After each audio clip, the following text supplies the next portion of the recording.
बंदी छोड़ सतगुरु रामपाल जी परमेश्वर जी की जय हो।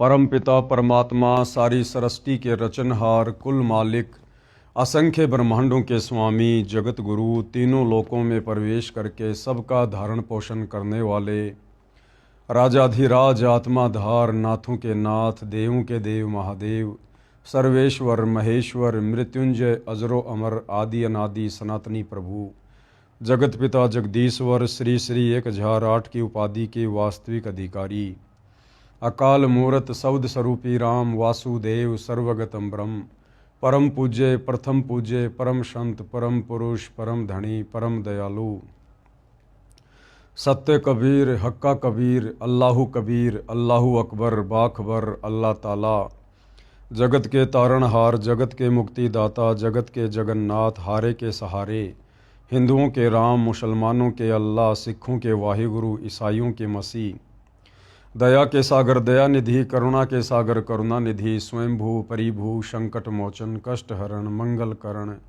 दुख भंजन अविगत कबीर निर्विकार निर्विषम परमात्मा अलय अलेख सतगुरु आदि अनादि सतगुरु असली मर्यादा पुरुषोत्तम असली राम असली कृष्ण असली घनश्याम असली मुरारी राजाओं के राजा महाराजाओं के महाराजा शहंशाहों के शहंशाह सम्राटों के सम्राट भगवानों के भगवान अल्लाहों के अल्लाह प्रभुओं के प्रभु मसीहाओं के मसीह सच्चे वाहिगुरु बाबाओं के बाबा पीरों के पीर सेठों के सेठ जगत सेठ सावड़सा सेठ सर्वगुण संपन्न अनंत कोटि कलाओं के स्वामी अनंत कोटि ब्रह्मांडों के नायक योगियों में महायोगी ध्यानियों में महाध्यानी सिद्धों में परम सिद्ध ज्ञानियों में तत्व ज्ञानी ब्रह्म ज्ञानी महाज्ञानी परम ज्ञानी सर्वश्रेष्ठ ज्ञानी विज्ञानी युवा कबीर समर्थ कबीर असमवात अमित ओजा सच्चे रहनुमा करीम अल्लाह सुभान अल्लाह दुनिया के अंतिम पैगंबर 8 सितंबर 1951 से गांव धनाना जिला सोनीपत हरियाणा भारतवर्ष की पावन भूमि पे प्रकट रियल कल्कि भगवान श्री नारायण साकार हरि श्री बाबा साहेब नूर अनंत परमात्मा सच्चे दरवेश सच्चे बाखबर संत श्रोमणी सतगुरु रामपाल जी परमेश्वर जी के चरण कमल में साध संगति से जुड़े हुए देश विदेश से आप और हम सभी सत्सेवक भाई बहनों का अनंत कोटि दंडवत प्रणाम। सत्साई भाई और बहनों, बहुत बड़ी दया बहुत बड़ी मेहर पूज्य गुरुदेव भगवान की परमेश्वर रामपाल जी की जिनके शुभ आशीर्वाद से विशेष आशीर्वाद से उन्हीं के कर कमल से लिखित पवित्र पुस्तक हिंदू साहिबान नहीं समझे गीता वेद पुराण इस पवित्र पुस्तक के ऊपर वीडियो बनाने की श्रृंखला जारी है।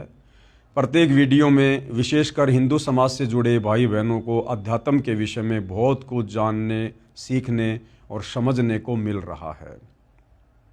तो अभी तक जितने भी वीडियो बन चुके हैं, यदि आपने पहली बार ये वीडियो देखा है या देख रहे हैं तो आप जियों से गुजारिश है कि इस पवित्र पुस्तक के निष्कर्ष तक पहुंचने के लिए आप जी ने इस पुस्तक की भूमिका से सारे वीडियो देखने पड़ेंगे।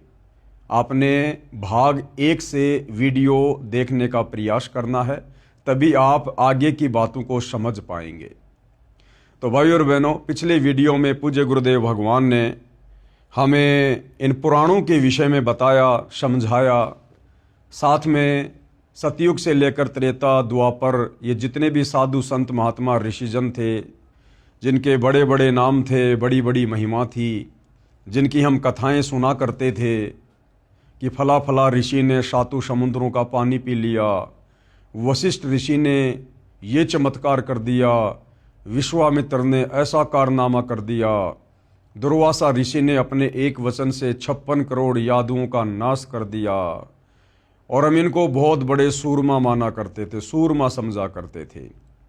जबकि अब पूज्य गुरुदेव भगवान ने आकर अपने सत्संगों में और हिंदू साहिबान नहीं समझे गीता वेद पुराण इस पवित्र पुस्तक में हमें इनकी जड़ बताई कि इन साधु संत महात्माओं को ऋषियों को श्री रामचंद्र जी के गुरु वशिष्ठ जैसों को विश्वामित्र जैसों को श्री कृष्ण जी के गुरु दुर्वासा जैसे ऋषियों को वेदों के बारे में गीता के बारे में या अध्यात्म के बारे में कै ख गय का भी ज्ञान नहीं था।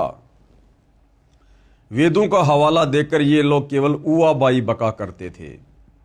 और उस समय इस ब्राह्मण वर्ग को ही शिक्षा ग्रहण करने का अधिकार था, आम जन को शिक्षा ग्रहण करने का अधिकार नहीं था, जिसके चलते आम जन इन शास्त्रों में क्या लिखा हुआ है अध्यात्म के विषय में हम नहीं जान पाते थे। और जैसा भी ये हमारे धर्मगुरु, धर्म के मार्गदर्शक, ऋषि मुनि हमें बता दिया करते थे, हम लोग इनको परम विद्वान मानकर, संस्कृत के ज्ञाता मानकर, वेदों के मर्मज्ञ मानकर इनकी बातों पर विश्वास कर लिया करते थे। तो भाइयों और बहनों, अब जाकर इस कलयुग की बिचली पीढ़ी में स्वयं परम अक्षर ब्रह्म ने सतलोक से चलकर पृथ्वी पर तत्वदर्शी संत के रूप में सन 1994 से ये सारे धर्मशास्त्र दिखा दिखाकर, इन ऋषि महर्षियों की जीवनी दिखा दिखाकर इनकी आध्यात्मिक पोल पट्टी खोली है। तब जाकर हमें विश्वास हुआ है कि वास्तव में हमारे इन सनातनी ऋषि मुनियों को वेदों का ज्ञान नहीं था, सनातन का ज्ञान नहीं था। तो इस पुस्तक में अब आगे प्रश्नोत्तरी के माध्यम से सवाल किया जा रहा है कि ये पुराण क्या हैं, कैसे बने, और इन पुराणों में क्या वेदों के अनुसार ज्ञान नहीं है? और हमारे जो बड़े बड़े महापुरुष हुए हैं, जिन्होंने पुराणों की रचना की हैं, जिनकी कथाएं इन पुराणों में हम पढ़ते हैं, क्या इनको भी वेदों का ज्ञान नहीं था? तो पूज्य गुरुदेव भगवान कह रहे हैं कि इनको तो कै ख गय का भी ज्ञान नहीं था। तो भाइयों और बहनों, अब हम आगे बढ़ते हैं यथार्थता को समझने के लिए। प्रश्न नंबर 14, क्या पुराण शास्त्र नहीं है? तो गुरुदेव भगवान कह रहे हैं कि भैया पुराण शास्त्र हैं, परंतु ये भक्ति के लिए मान्य नहीं है, ये भक्ति के हिसाब से उचित नहीं है। इन पुराणों में ऋषि मुनियों का अपना अनुभव ज़्यादा है। इन ऋषि मुनियों ने शास्त्रों के विरुद्ध साधना करते हुए जो समाधियां लगाई, जो भक्ति की, और इनको उस भक्ति के प्रतिफल में जैसा भी अनुभव हुआ, वो अनुभव इन ऋषि मुनियों ने इन पुराणों में लिख दिया।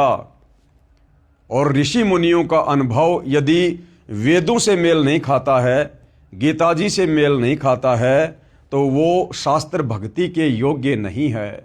अब हम आगे इन्हीं पुराणों से और उन्हीं बड़े बड़े ऋषि मुनियों की, संतों की जो कथाएं लिखी हुई हैं, उन कथाओं से निष्कर्ष निकालेंगे कि इन बड़े बड़े ऋषि मुनियों का आचरण क्या था, इनका चरित्र क्या था, इनकी रहनी करनी क्या थी। क्या इनके जीवन चरित्र को देखकर, पढ़कर हम कभी भगत बन सकते हैं?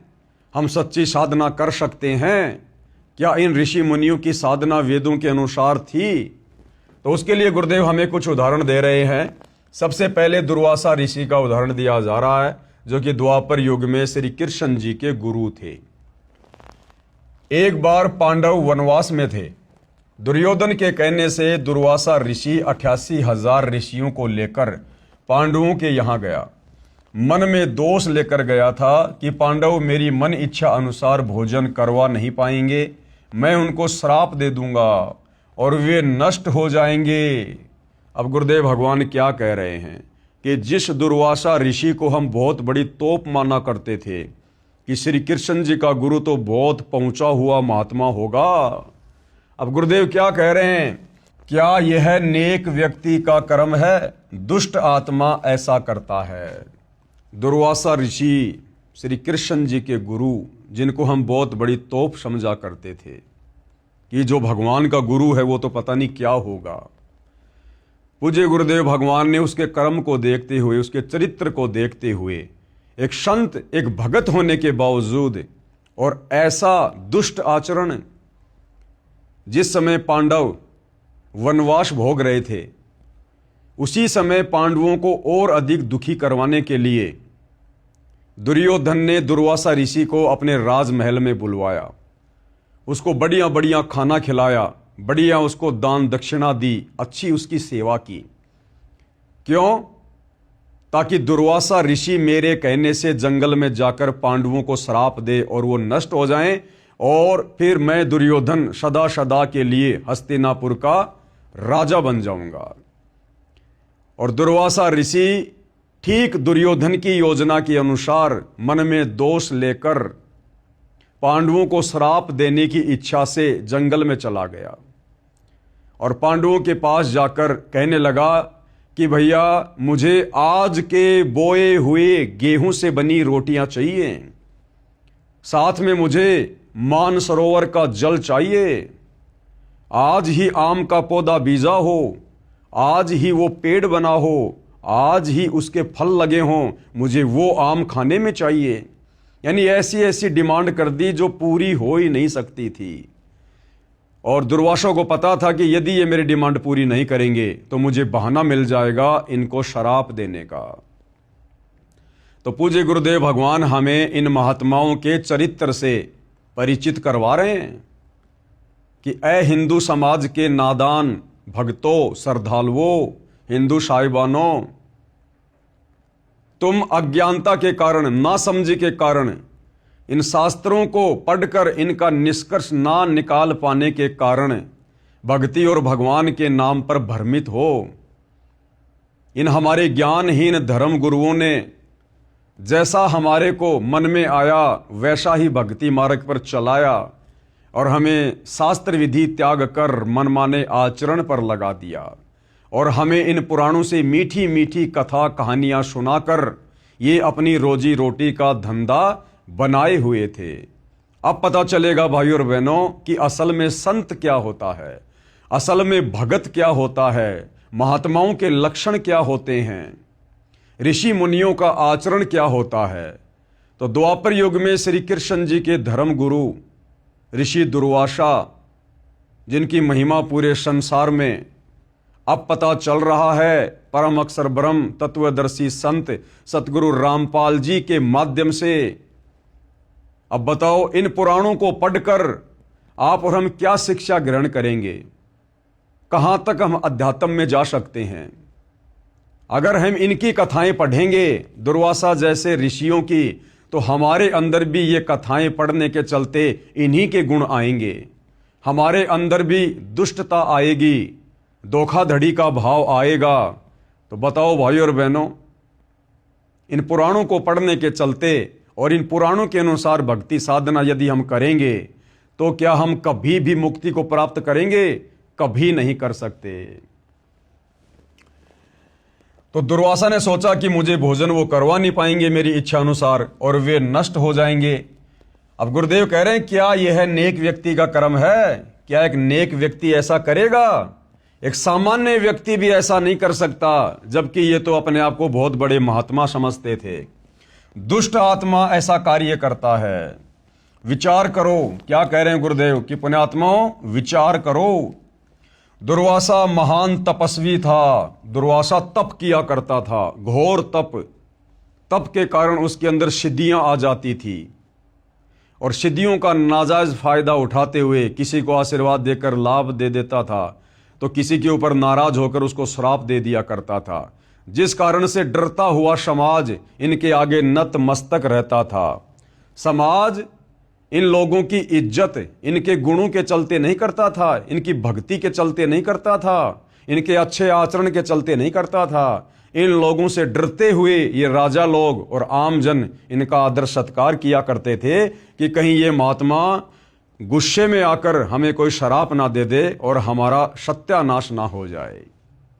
दुर्वासा महान तपस्वी था, जबकि भाई और बहनों ये पवित्र गीता जी तप करने को मना कर रही है कि जो व्यक्ति घोर तप करते हैं, मन कल्पित घोर तप करते हैं, वो इस शरीर में विराजमान देवी देवताओं को और मुझ गीता ज्ञान दाता को भी दुखी करते हैं। तो ये दुर्वासा तो वेदों के विरुद्ध साधना किया करता था, वेदों के विरुद्ध। दुर्वासा महान तपस्वी था। उस घोर तप करने वाले पापाचारी नराधम ने क्या जुल्म करने की ठानी। दुर्वासा को गुरुदेव ने उसके आचरण के चलते नराधम की संज्ञा दी है, यानी नरों में नीच, इंसानों में नीच व्यक्ति। दुखियों को और दुखी करने के मकसद से गया। वो पांडव बेचारे पहले से ही जंगल में वनवास भोग रहे थे, महादुखी थे, और दुर्योधन के कहने से वो दुर्वासा उन पांडवों को जो पहले से दुखी थे उनको और अधिक दुखी करने के मकसद से चला गया। तो बताओ, ऐसा आदमी नराधम नहीं होगा, पापाचारी नहीं होगा, दुष्ट आत्मा नहीं होगा, तो और क्या होगा?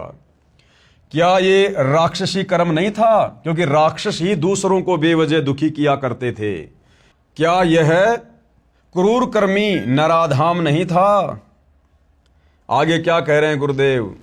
इसी दुर्वासा ऋषि ने बच्चों के मजाक करने से क्रोधवश यादवों को श्राप दे दिया। एक बार क्या हुआ, श्री कृष्ण जी का बेटा प्रद्युम्न अपने कुछ साथियों के साथ में दुर्वासा ऋषि की परीक्षा लेने के लिए, कि सुना है दुर्वासा ऋषि बड़ा तपस्वी है, बड़ा अंतर्यामी है, तीनों लोकों की जानता है। तो श्री कृष्ण जी के पुत्र प्रद्युम्न ने अपने पेट के ऊपर एक जो कढ़ाई होती है उसको बांध लिया, उसके ऊपर कुछ कपड़े वगैरह बांध लिए और औरतों के कपड़े पहन लिए, और बाकी जो उसके साथी थे वो उसके साथ में गए। एक उसका नकली पति बना दिया गया और दुर्वासा ऋषि के पास गए और उन्होंने कहा कि महात्मा जी, बड़े दिनों के बाद में इस बहन को गर्भ रहा है, परिवार को बड़ी खुशी है, वो ये जानना चाहते हैं कि इसके गर्भ में लड़का है या लड़की है, इसके गर्भ में क्या है, इसके गर्भ से क्या होगा। तो दुर्वासा ऋषि ने अपनी दिव्य दृष्टि से देखा तो पता चला कि ये तो मेरे साथ मजाक करने आए हैं। इतनी सी बात पर वो दुर्वासा ऋषि क्रोधित हो गया, आग बबूला हो गया, आंखें लाल कर ली, चिमटा हाथ में उठा लिया और शराप दे दिया कि बताऊं क्या होगा? यादव कुल का नाश होगा, सत्यानाश होगा। और भाई और बहनों, इतिहास गवाह है, दुर्वासा ऋषि के उसी श्राप के चलते आगे चलकर श्री कृष्ण जी समेत पूरा यादव कुल, यानी 56 करोड़ यादव, जिसमें श्री कृष्ण जी समेत उनके बेटे बेटियां, उनकी पत्नी, उनका परिवार, उनके रिश्तेदार, सब लोग आपस में लड़ झगड़ कर कट कट कर यमुना के किनारे प्रभास क्षेत्र में समाप्त हो गए। इसलिए गुरुदेव भगवान ने दुर्वासा जैसे ऋषियों को, जो घोर तप किया करते थे, तप करके शक्तियां इकट्ठी किया करते थे और उसके बाद किसी का भला तो किसी का बुरा कर दिया करते थे, इसलिए परमेश्वर जी ने दुर्वासा जैसे ऋषियों को, जिनकी कथाएं इन पुराणों में आती हैं, इनको नराधम और दुष्ट आत्मा की संज्ञा दी है। इसी दुर्वासा ऋषि ने बच्चों के मजाक करने से क्रोधवश यादवों को श्राप दे दिया। बताओ, गलती तो करी कुछ एक बच्चों ने, 5-7 बच्चों ने, और श्राप दे दिया 56 करोड़ यादवों को। गलती 3-4 बच्चों ने, यानी प्रद्युम्न पुत्र श्री कृष्ण आदि ने की और श्राप पूरे यादव कुल का नाश होने का दे दिया। दुर्वासा के श्राप से 56 करोड़ यानी 56 करोड़ यादव आपस में लड़कर मर गए। श्री कृष्ण जी भी मारे गए। क्या ये राक्षसी कर्म दुर्वासा का नहीं था? और ऐसे राक्षसी कर्म करने वाले संतों की, महंतों की, ऋषियों की कथाएं सुनकर क्या हम मोक्ष प्राप्त कर सकते हैं? इसलिए भाई और बहनों, ये जो पुराण हैं, इन पुराणों की कथाएं, इन पुराणों का ज्ञान वेदों के विरुद्ध है, गीता जी के विरुद्ध है, और इनके ऊपर अमल करने से हम कभी भी अध्यात्म की ऊंचाइयों को नहीं छू सकते। अन्य पुराणों की रचना करने वाले ऋषियों के कारनामे सुनो, अन्य कर्म पुराण की रचना करने वाले ऋषियों के सुनो। वशिष्ठ ऋषि ने एक राजा को राक्षस बनने का श्राप दे दिया। वशिष्ठ ऋषि जो त्रेता युग में विष्णु अवतार श्री रामचंद्र जी के गुरु थे, सोचिए उनका कितना बड़ा आदर सम्मान होगा, कितनी महिमा होगी। 3 लोक के स्वामी विष्णु अवतार रामचंद्र जी के गुरु, और उनके कर्म दुष्ट आत्मा जैसे, नराधम जैसे। वशिष्ठ ऋषि ने एक राजा को राक्षस बनने का श्राप दे दिया। वह राक्षस बनकर दुखी हुआ। वशिष्ठ ऋषि ने एक अन्य राजा को इसलिए मरने का श्राप दे दिया जिसने ऋषि वशिष्ठ से यज्ञ अनुष्ठान न करवाकर अन्य से करवा लिया।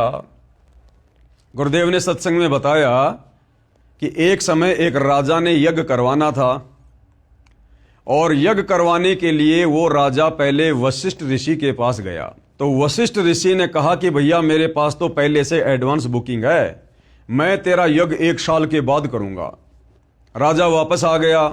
राजा ने सोचा कि वशिष्ठ जी को तो काफी समय लगेगा, चलो मैं किसी दूसरे ब्राह्मण से, दूसरे ऋषि से यज्ञ करवा लेता हूं। उसने दूसरे ऋषि से यज्ञ करवा लिया। उधर से वशिष्ठ ऋषि भी आ गया कि चलो भाई, वो राजा आया था, उसका यज्ञ करने के लिए चलते हैं। वहां आने के बाद वशिष्ठ को पता चला कि राजा ने तो यज्ञ करवा लिया, राजा का तो यज्ञ चल रहा है। इतनी सी बात से नाराज होकर दान दक्षिणा के चक्कर में, मान बढ़ाई के चलते, और वशिष्ठ ने उस राजा को श्राप दे दिया कि तेरी मृत्यु होगी। बताओ भाई और बहनों, ये भक्तों के लक्षण हैं, ये संतों के लक्षण है, ये ऋषि मुनियों के लक्षण है। अब सोचो, ऐसे ऋषि वशिष्ठ ने अपने शिष्य श्री रामचंद्र जी को भला क्या शिक्षा दी होगी। फिर उस राजा ने भी वशिष्ठ ऋषि को श्राप दे दिया, क्योंकि भक्ति कमाई तो राजाओं के पास भी होती थी। उस राजा ने भी वशिष्ठ को मरने का श्राप दे दिया। उधर से राजा ने भी शरीर छोड़ दिया, और फिर वशिष्ठ ऋषि को जो श्राप लगा था उसके चलते वशिष्ठ ऋषि को भी मरना पड़ा। उसने भी अपना शरीर छोड़ा। फिर दोबारा से कैसे उनको पुनर्जन्म मिला, उसकी कथा यहां गुरुदेव बता रहे हैं इन पुराणों में। वशिष्ठ ऋषि ने एक अन्य राजा को इसलिए मरने का श्राप दे दिया जिसने ऋषि वशिष्ठ से यज्ञ अनुष्ठान न करवाकर अन्य से करवा लिया। उस राजा ने वशिष्ठ ऋषि को मरने का श्राप दे दिया। दोनों की मृत्यु हो गई। वशिष्ठ जी का पुनः जन्म इस प्रकार हुआ जो पुराण कथा है। अब देखना भाई और बहनों, फिर दोबारा से वशिष्ठ ऋषि जी का जन्म कैसे हुआ। दो ऋषि जंगल में तपस्या कर रहे थे। ऊपर से एक मेनका आ गई, उर्वशी आ गई, अति सुंदर थी। उसके सौंदर्य को देखकर उन दोनों का वीर्यपात हो गया, और इस विधि से भाई और बहनों वशिष्ठ जी का पुनर्जन्म हुआ। वशिष्ठ जी का पुनर्जन्म इस प्रकार हुआ जो पुराण कथा है। दो ऋषि जंगल में तप कर रहे थे। एक अप्सरा स्वर्ग से आई, बहुत सुंदर थी। उसे देखने मात्र से दोनों ऋषियों का वीर्य संकलन यानी वीर्यपात हो गया। अब ये थे भाई और बहनों हमारे ऋषि महात्मा। ये दो ऋषि जो जंगल में तपस्या कर रहे थे। ऋषि यानी भगत, साधक। और क्यों गए थे वो जंगल में? अपना घर परिवार छोड़कर भगवान प्राप्त करने के लिए, साधु बनने के लिए, भक्ति करने के लिए। और वहां जाने के बाद फिर क्या हुआ? बन गए फिर वो भगत। दो ऋषि जंगल में तप कर रहे थे। एक अप्सरा स्वर्ग से आई, बहुत सुंदर थी। उसे देखने मात्र से दोनों ऋषियों का वीर्य संकलन यानी वीर्यपात हो गया। दोनों ने बारी बारी जाकर झोपड़ी में रखे खाली घड़े में वीर्य छोड़ दिया। उससे एक तो वशिष्ठ ऋषि वाली आत्मा का पुनर्जन्म हुआ, नाम वशिष्ठ ही रखा गया।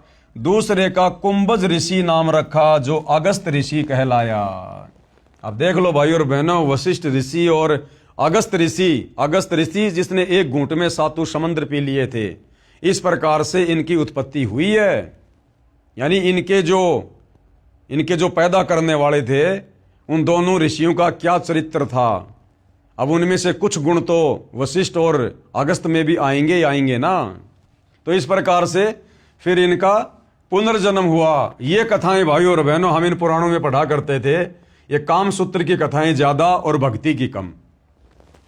विश्वामित्र ऋषि के कर्म, और विश्वामित्र जो सतयुग में हुए थे, विश्वामित्र उसके विषय में कहा जाता है कि उससे बड़ा कोई तपस्वी नहीं था। स्वर्ग के देवता भी उससे डरा करते थे, घबराया करते थे। उस विश्वामित्र ऋषि के क्या कर्म थे, उस भगत के क्या कर्म थे। क्या इन साधु संतों के आचरणों को फॉलो करके हम कभी भी भक्ति मार्ग में सफल हो सकते हैं? हमने यही निष्कर्ष निकालना है भाई और बहनों कि ये जितने भी साधु संत महात्मा थे, क्या इनकी साधना वेदों के अनुसार थी? क्या इनकी भक्ति क्रिया वेदों के अनुसार थी? इन सब ने तप किए, घोर तप किए, मनमाना आचरण किया, वेद विरुद्ध साधना की, जो आज गीता जी बिल्कुल मना कर रही है। तो गीता और वेदों के विरुद्ध जंगलों में जाकर तप करने वाले भला काहे के भगत, काहे के साधक? तो विचार करने की बात यह है, जब इन बड़े बड़े तपस्वियों ने, ऋषियों ने वेद विरुद्ध साधना की तो भला इनकी मुक्ति कैसे हुई होगी? और मुक्ति नहीं हुई तो फिर इनको 84 लाख योनियों में भी जाना पड़ा। गधे कुत्ते सूअर के शरीर भी भोगने पड़े, इनको नरक भी भोगना पड़ा। विश्वामित्र ऋषि के कर्म, राज त्याग कर जंगल में गया, घोर तप किया। बताओ किसने शिक्षा दे दी कि भैया जंगल में भक्ति होती है? राज्य त्याग कर जंगल में चला गया भक्ति करने के लिए, और फिर वहां भक्ति नहीं करी, फिर बकवादों में लग गया। बकवादों में फिर किस लिए गया था भाई जंगल में? राज त्याग कर जंगल में गया। अब देखो भाइयों और बहनों, गीता जी तो साफ साफ कह रही है कि अर्जुन कर्म योगी बनकर भक्ति कर। कर्म योगी का मतलब होता है अपना काम भी कर और अपनी भक्ति भी कर। और गीता जी कह रही है कि कर्म सन्यासी बनकर जो भक्ति करेगा उसकी भक्ति कभी सफल नहीं होगी। कर्म सन्यासी यानी कार्य करना नहीं और भक्ति करने के लिए जंगलों में चला गया। तो गीता जी कह रही है कि कर्म सन्यासी से कर्म योगी बेहतर है। कर्म योगी यानी काम करते करते भक्ति करने वाले की भक्ति सफल होती है। तो राज त्याग कर जंगल में जाना ये वेद विरुद्ध है, गीता विरुद्ध है। जंगल में भगवान कोई पेड़ के थोड़ी बंधा हुआ है जो जाते खोल के ले आएगा। घोर तप किया। अब गीता जी तप करने के लिए भी मना कर रही है। गीता ज्ञान देने वाला ब्रह्म साफ साफ कह रहा कि तप करने वाले तो मुझे भी दुखी करते हैं, उनको तो मैं आसुरी योनियों में डालता हूं और नरक में डालता हूं उनको। तो क्या साधना की थी भाई और बहनों हमारे इन ऋषियों ने, जिनका आज तक हम आध्यात्मिक नादानी के चलते गुणगान कर रहे हैं और सिद्धियां प्राप्त की। वशिष्ठ ऋषि ने उसे राज ऋषि कहा। यानी विश्वामित्र जी राज त्याग कर जंगल में चले गए, घोर तप किया, सिद्धियां प्राप्त की। उसके बाद में वशिष्ठ ऋषि ने उसे राज ऋषि कहा। उसको ब्रह्म ऋषि नहीं कहा, उसको राज ऋषि कहा, क्योंकि विश्वामित्र राजाओं के दरबार में जाया करता था, वो महिमा का भूखा था। तो वशिष्ठ ऋषि ने उसे राज ऋषि कहा। उससे शुभ यानी क्रोधित होकर वशिष्ठ जी के 100 पुत्रों को मार दिया। वशिष्ठ ने विश्वामित्र को राज ऋषि कहकर संबोधित किया तो विश्वामित्र ने गुस्से में आकर वशिष्ठ ऋषि के 100 पुत्रों की हत्या कर दी। अब बताओ ये भक्तों के लक्षण हैं? ये ऋषि मुनियों के लक्षण है क्या ये मर्डर करना? अरे ये काम तो गैंगस्टर करते हैं, गुंडे लोग करते हैं, और हम इनको बहुत बड़े भगत ऋषि मानकर इनकी महिमा किया करते थे। वशिष्ठ जी के 100 पुत्रों को मार दिया। जब वशिष्ठ ऋषि ने उसे ब्रह्म ऋषि कहा तो खुश हुआ, और जब उसको ब्रह्म ऋषि कह दिया एक समय तो विश्वामित्र बड़ा प्रसन्न हुआ। ये तो वही बात हो गई, यदि हम कुत्ते को रोटी डालेंगे तो पूंछ हिलाएगा, और उसको जरा सा हम उसको कहेंगे हट तो तुरंत वो भौंकेगा। तो ये आचरण था भाइयों और बहनों हमारे इन बड़े बड़े ऋषि मुनियों का। जब वशिष्ठ ऋषि ने उसे ब्रह्म ऋषि कहा तो खुश हुआ, क्योंकि विश्वामित्र राज ऋषि कहने से अपना अपमान मानता था और ब्रह्म ऋषि कहलाना चाहता था, यानी मान बढ़ाई की भूख थी। अब क्या कह रहे हैं गुरुदेव, हमें क्या समझाना चाह रहे हैं भाइयों और बहनों? विचार करो, क्या ये राक्षसी कर्म नहीं है? भगत होने के बावजूद विश्वामित्र ने वशिष्ठ ऋषि के 100 पुत्रों की हत्या कर दी। क्या ये राक्षसी कर्म नहीं है? क्या ये असुरों जैसे कर्म नहीं है? इसलिए गुरुदेव इनको नराधम दुष्ट आत्माओं की संज्ञा देते हैं। ऐसे ऐसे ऋषियों की रचनाएं हैं 18 पुराण में। अब सोचो, ऐसे ऋषियों की ऐसी घटनाएं, इनकी ऐसी कहानियां पढ़कर हमें क्या शिक्षा मिलेगी? हम भी वही कर्म करेंगे, हमारे अंदर भी उसी प्रकार से मान बढ़ाई पैदा होगी जो इनमें भरी पड़ी थी। तो बताओ, इन पुराणों को पढ़कर, इन पुराणों की ये कथाएं पढ़कर हम कैसे अध्यात्म की ओर आगे बढ़ सकते हैं? एक समय ऋषि विश्वामित्र जंगल में कुटिया में बैठा था। एक मेनका नामक उर्वशी स्वर्ग से आकर कुटिया के पास घूम रही थी। अब देखना, राज्य त्याग कर विश्वामित्र जी जंगल में गए तपस्या करने, साधना करने, भगवान पाने के लिए, परमात्मा पाने के लिए। और जब विश्वामित्र जंगल में अपनी कुटिया में बैठा था तो एक मेनका नामक उर्वशी स्वर्ग से आकर कुटिया के पास घूम रही थी। क्योंकि भाई और बहनों, जो देवताओं का राजा इंद्र है उसको एक हिदायत दी जाती है जब उसको इंद्र की वो पदवी दी जाती है। उसको सूचित कर दिया जाता कि भैया यदि पृथ्वी पर इंद्र की गद्दी प्राप्त करने योग्य किसी ने तप कर लिया, भक्ति साधना कर ली, हवन यज्ञ कर लिए, तो उसी समय तेरे को इंद्र की गद्दी से नीचे उतारा जाएगा और उसको इंद्र की गद्दी सौंपी जाएगी। उस व्यक्ति को, उस साधक को इंद्र की गद्दी पर बैठा दिया जाएगा। तो इंद्र को हमेशा चिंता रहती है कि इंद्र की गद्दी प्राप्त करने योग्य कोई तप ना कर ले, कोई तपस्या ना कर ले, कोई भक्ति ना कर ले। तो वो अपने हलकारों को, अपने एजेंटों को इस पृथ्वी पर गुप्त रूप में इस प्रकार की जानकारी इकट्ठा करने के मकसद से और उन तपस्वियों के तप को खंडित करवाने की दृष्टि से भेजता रहता है। यानी हमने जो पढ़ा था ना गीता अध्याय 9 श्लोक नंबर 25 में कि पितरों को पूजने वाले पितरों को प्राप्त होंगे, भूतों को पूजने वाले भूत बनेंगे और देवताओं को पूजने वाले देवताओं के पास जाएंगे। तो देवताओं की पूजा करने वाले इस प्रकार से देवलोक में चले जाते हैं और वहां फिर ये देवता लोग, वहां के राजा लोग फिर उनका मिसयूज करते हैं। मिसयूज कैसे? जैसे विश्वामित्र जी जंगल में अपनी कुटिया में बैठा था, तप करने के मकसद से जंगल में आया था।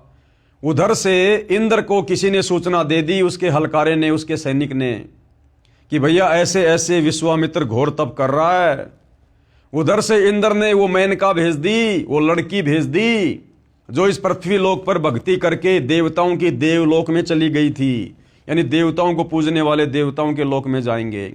तो इंद्र फिर इस प्रकार से उन आत्माओं का दुरुपयोग करता है।